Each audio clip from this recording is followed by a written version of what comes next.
Did you end up planting anything in your garden this spring?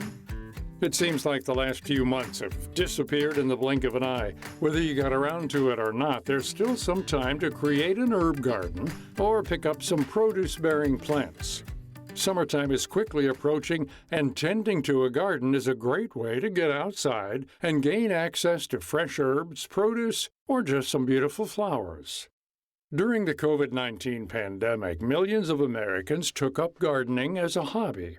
It was a welcome distraction as people spent much more time at home and focused on improving their outdoor spaces. In 2020, Bonnie Plants, the largest U.S. supplier and producer of vegetable and herb plants, conducted a national survey, finding that at least 20 million Americans got into gardening for the first time that year. Fast forward 2 years later, and many Americans are still sticking with this newfound hobby. From raspberries and strawberries to green beans and cucumbers, the options for what to grow are endless. Obviously, these varietals depend on where you're located in the country and the amount of space you have to work with. For Brooke Morgan, an urban gardener living in Austin, Texas, she relies on compact plants that don't take up too much space. Morgan works in the tech industry in Austin and in her free time enjoys tending to her small 10 by 20 foot plot in a nearby community garden. I've pretty much always had a patio garden, and I even used to have a composter on my patio at one of my apartments. And then I just decided one day that I needed to just really find something bigger and more meaningful, and I needed a hobby basically that was a little more involved. And so I found my current community garden that I garden at. So I still live in an apartment. I live in a 1-bedroom with 2 large dogs and my boyfriend, and I drive over to my community garden plot every day. For Morgan, she didn't always have a green thumb. Learning how to grow plants was a process, and she didn't fully jump into it until moving to Austin, where many residents are active and spend a lot of time outdoors. When I'm actually out in the garden pruning or planting or whatever, I feel so connected to myself and my environment, and it's very meditative for me. And I think that's the kind of addicting feeling that people talk about, is it's calm. Your hands are occupied so you can't scroll on your phone. Your brain is occupied because you're looking at things and thinking about them and figuring it out. And we don't really get that type of slowness in our day and age. Past the benefits to her own well-being, Morgan also has access to extremely fresh produce and herbs. Even though her garden plot is so small, she makes good use of the space and is able to grow enough to cut down on the produce she buys from the grocery store by roughly 50% during the spring and summer months. She says once you taste a tomato or a cucumber grown fresh from the garden, you really can't go back to store-bought. You just never know, what's been sprayed on the stuff you get from the grocery store, who's been handling it and all that stuff. I think my biggest example of that are my cucumbers from this year. Because usually when you get cucumbers at the store, the skin's pretty thick and, they can be kind of watery almost. My cucumbers that I grew this year, I sliced the first one and I was so proud, and they were not that big, but they were so tasty. The skin is so thin and delicate, and they just taste like a cucumber. I don't know how else to say. I don't know if I'll ever be able to eat a regular cucumber again and think to myself, oh, this tastes like a cucumber. But the stuff that you get at the store is genetically bred, and they pick varieties that are going to be holding up in the shipping process and the picking process. And, with mass food production, they're jostling all these things around. And so the skin has to be thick on cucumbers. They have to be a little bit more watery because of the mass scale that they're being produced on. But when you're just growing it in your backyard, none of that really matters. Since it gets extremely hot early in the summer in Austin, the window to grow many plants starts in March and ends in July. Whereas in cooler parts of the country, like the Midwest, people can plant later in the spring and enjoy their garden until September. So, what are some of the other vegetables Morgan grows in her small 10 by 20 foot garden? You have a small space into things that are going to be really highly producing, like green beans, bush beans. I have some corn. I have eggplant, bell pepper, tomatoes, cucumber, jalapenos, hatch chili peppers, zucchini, sugar baby watermelons, firecracker sunflowers. I have gray mammoth sunflowers. I also have a couple of different like kind of more heirloom, unique type of squashes. And then tons of herbs, lots of parsleys and basils, and I have some cinnamon basil, which is a little bit weird. I have some candy cane zinnias, which are these beautiful flowers. I'm growing chamomile so I can make tea. I've got a bunch of mint that I dry and make mint tea. Who knew that you could grow so many different varieties of herbs, produce, and flowers, all in such a small space? Morgan says it takes some planning and commitment to be a successful gardener, but in the end, the hard work is worth the bounty. If you're looking to get into gardening, whether it's in your own backyard or at a community garden, start small and expand from there. Amy Enfield is a horticulturalist at Bonnie Plants.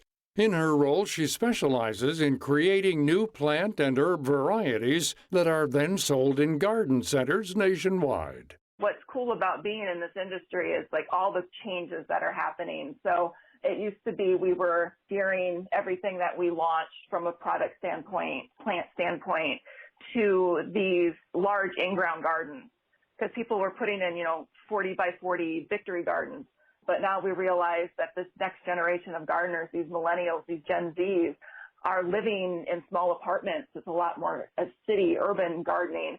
And so now we have to start thinking about, well, now people are gardening more often inside. They don't have an outdoor space, or maybe they only have a tiny patio to garden on, or they just got a small plat of yard. And so now we're focusing more on raised beds. So it's kind of been a shift in how we focus on what we're actually working on and launching more so than it has been in the past. So we're spending a lot of time looking at more compact genetics to make sure that we have plants that everybody can grow and will be successful with. For those new to the hobby, Enfield recommends starting off by finding the right varieties for your space. Make sure you check out the plant tags when you're selecting your plants.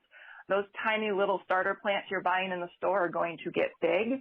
So it's important to look at how much space they're actually going to take up. So that little 5-inch plant you may buy in the store may end up taking up a good 4 square foot of space in your garden by the end of the season.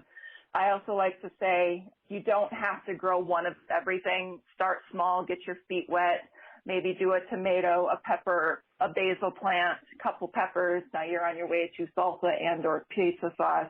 And as you get more adaptive and better at growing, then you can start diving into more plants, different plants. The third and fourth tip would be, one, most vegetables and herbs need a lot of sun, so make sure that you're putting your plants in a spot that's going to get at least 6 to 8 hours of sunlight during the day.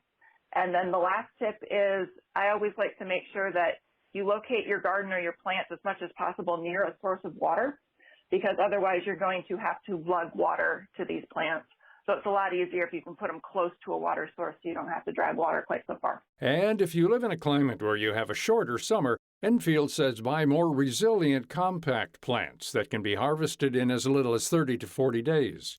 Some of these vegetables include different varieties of lettuce, peppers, radishes, tomatoes, and squash.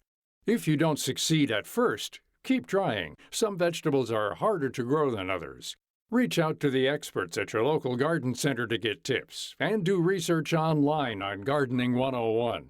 For Morgan, she says the newfound community she's found through the hobby has been as rewarding as the produce she gets each year. You get to connect with people of all walks of life, people who might be older than you, they might be the same age as you, they might have different experiences growing certain things. They'll kind of give you some really quite amazing tips and tricks.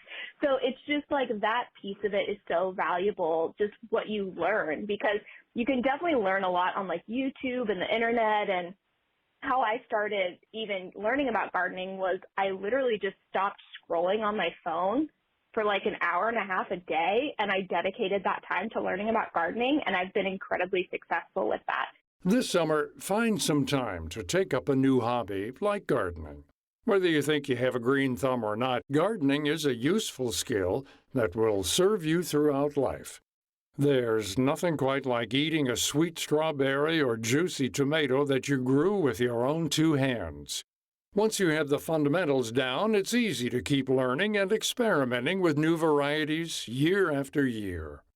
To find out more about gardening and our guests, Amy Enfield and Brooke Morgan, visit viewpointsradio.org. Also, get expert gardening tips by heading to bonnieplants.com. For more behind the scenes, search Viewpoints Radio on Twitter and Facebook. This segment originally aired in June of 2020 and was written and produced by Amira Zaveri. I'm Gary Price. Coming up on Viewpoints. You have this wonderful opportunity to lose yourself in a creative analog task and to really focus on something and let the outside world just melt away. Think coloring is just for kids? Think again.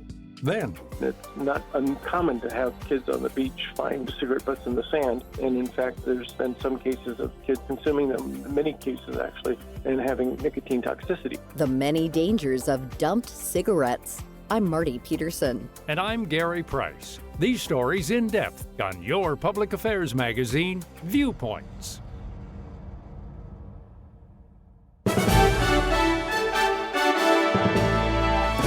And that's Viewpoints for this week. Follow us on Twitter, Facebook, and Instagram to learn more about upcoming shows and find a library of past programs on Apple Podcasts, Google Play, and Spotify. Plus, you'll always find previous segments and more information about our guests at viewpointsradio.org. Join us again next week for another edition of Viewpoints.